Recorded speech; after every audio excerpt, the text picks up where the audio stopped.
আমি ভীষণভাবে চাই প্রেমে পড়া দুটো মানুষ অন্তত একবার একসাথে পাহাড়ে যাক, গাদাগাদি করে বসুক পাহাড়গামী কোনো শেয়ার গাড়িতে।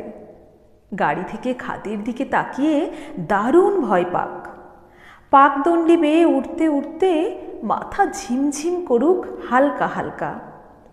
মেঘ ভেসে আসতে দেখলে আনন্দে লাফাক, কুয়াশায় মাখামাখি হয়ে যাক এক্কেবারে। আর তারপর ঠান্ডা লাগিয়ে খুব নাক টানুক দুজনে।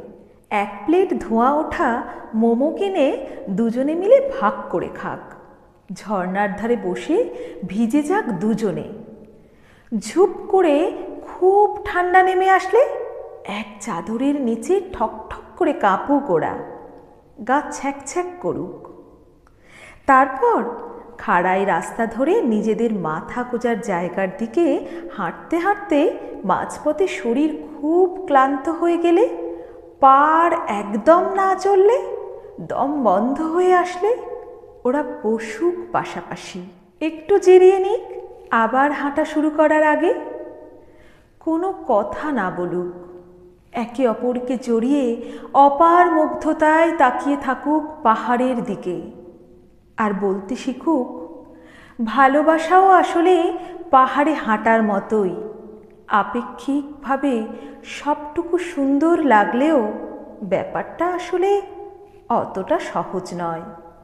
শুরুর দিকের মুগ্ধতা পার করার পর সম্পর্কেও বিভিন্ন বাধা বিপত্তি আসবে, ঝগড়া হবে, তর্ক হবে, মান অভিমান হবে, ভুল বোঝাবুঝি হবে, ক্লান্ত লাগবে কখনো কখনো। কিন্তু ভালোবাসলে হাল ছাড়া যাবে না। নিজেদের স্থির করা গন্তব্যে পৌঁছতে গেলে হাঁটতে হবেই একসাথে। কলমে অমিত দিট্টু, কণ্ঠে আমি তৃপ্তি।